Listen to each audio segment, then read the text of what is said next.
Bonjour à tous, dans cette vidéo, nous allons faire le résumé du chapitre canons non idéaux.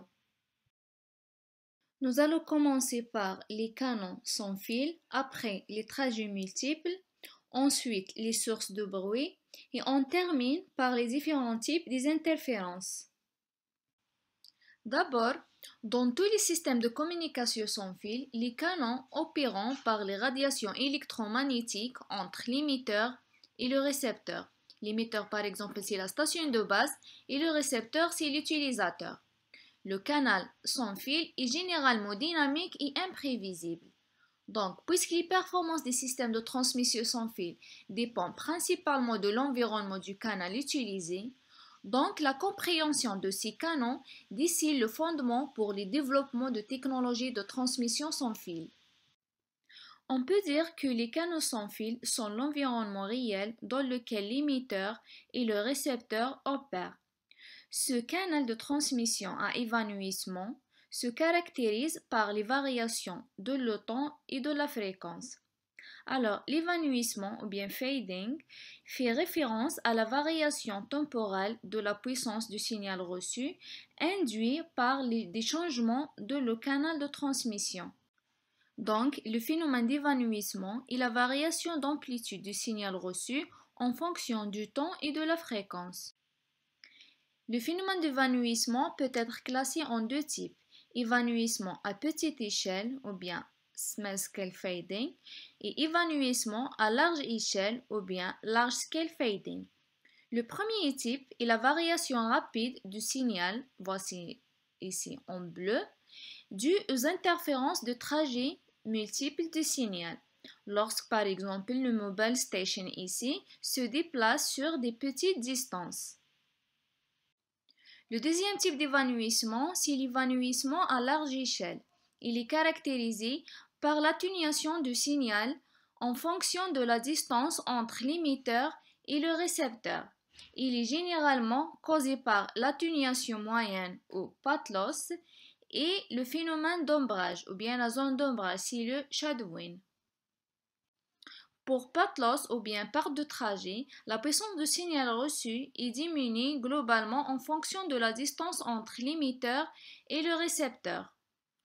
Pour l'effet d'ombrage ou bien shadowing, la puissance du signal reçu s'atténue avec la distance aléatoirement lorsque le milieu comporte des obstacles, comme par exemple les immeubles.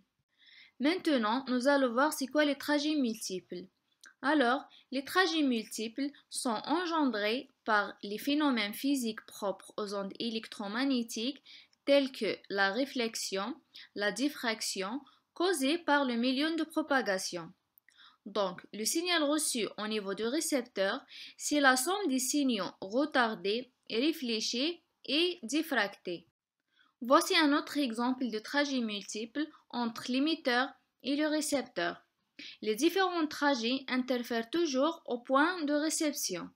Donc, ces trajets multiples changent à la réception selon le déplacement de l'émetteur ou bien le déplacement du récepteur ou bien le déplacement des obstacles entre l'émetteur et le récepteur. La superposition de plusieurs signaux au niveau du récepteur peut être constructive ou bien distractive. Pour le premier cas, l'interférence est dite constructive si l'amplitude du signal reçu est amplifiée. Comme vous montrer cet exemple. On a le premier signal fait le premier trajet, le deuxième signal fait le deuxième trajet. Donc au niveau du récepteur, on a un signal amplifié. Le deuxième cas, l'interférence est dite distractive si l'amplitude du signal s'atténue. Comme cet exemple, on a le premier signal plus le deuxième signal, puisqu'ils sont déphasés, donc au niveau des récepteurs, l'amplitude du signal s'atténue. Notre objectif est de développer un modèle de canal de propagation sans fil. Alors, un canal est caractérisé par une réponse impulsionnelle qui décrive le comportement temporel ou bien une fonction de transfert qui décrive le comportement fréquentiel du canal. Le modèle statistique d'un canal multitrajet est donné par cette relation. Ici, L, c'est le nombre de trajets, Alpha, c'est le facteur d'atténuation ou bien la puissance de chaque trajet. Θ, c'est la phase de chaque trajet. Et τ, c'est le retard de propagation de chaque trajet. On peut définir la réponse fréquentielle du canal par l'application de la transformée de Fourier sur la réponse impulsionnelle du canal. On trouve le canal de le domaine fréquentiel par cette relation. Voici un exemple du canal dans le domaine temporel et dans le domaine fréquentiel. Voici la réponse impulsionnelle du canal en fonction de retard pour le cas de 5 trajets. Chaque trajet est caractérisé par une atténuation, l'atténuation c'est l'amplitude, et un retard. Lorsqu'un signal émis x de t traverse un canal multitrajet, le signal reçu est la convolution du signal émis par la réponse impulsionnelle du canal plus le bruit donné par cette relation. Bien sûr, le signal émis, c'est le signal modulé, donc c'est la partie réelle du signal en bande de base fois la porteuse. Dans le domaine fréquentiel, le signal reçu est la multiplication de la réponse fréquentielle du canal fois le signal transmis dans le domaine fréquentiel plus le bruit. Maintenant, nous allons voir l'origine du bruit.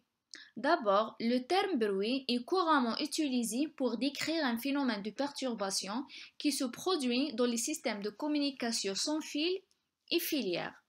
Alors, un bruit est un signal aléatoire d'origine thermique qui définit le seuil de détection de tout récepteur. Donc, c'est un processus aléatoire, son comportement temporel et imprévisible. Le bruit thermique est généralement dû aux imperfections de composants électroniques du récepteur du système de communication. Donc, il vient de l'agitation thermique des électrons des dispositifs électroniques. Donc, on peut définir un bruit en termes de densité spectrale de puissance. Elle est donnée par 1,0 sur 2. Donc, puisqu'il est blanc, la densité spectrale de bruit est constante avec la fréquence. Donc, elle est toujours 1,0 sur 2. Dans les scénarios pratiques, le bruit ne peut jamais être complètement éliminé dans les systèmes de communication sans fil.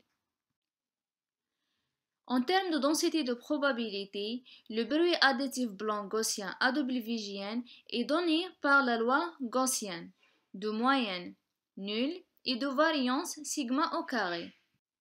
Le bruit AWGN est le plus utilisé lors des simulations de transmission numérique, non seulement parce qu'il est facile à analyser et à générer, mais également parce qu'il est représentatif des grandes parties des canaux réels. Donc, un canal AWGN est le modèle classique pour un canal de communication générale. Mathématiquement, ceci traduit par cette équation. Le signal reçu est égal toujours le signal émis plus le bruit AWGN. Il est d'usage de caractériser un bruit par sa puissance. De ce fait, l'influence du bruit sur un signal est donnée par le rapport signal-bruit, qui est le rapport de la puissance du signal no bruit Ts sur la puissance de bruit N. Elle est notée SNR. Alors, un SNR élevé correspond à un signal peu bruité. Par contre, un SNR faible correspond à un signal très bruité.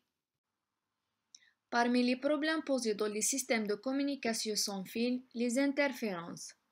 Alors, l'interférence signifie qu'un signal parasite de puissance non négligeable émet à la même fréquence qu'un signal utile.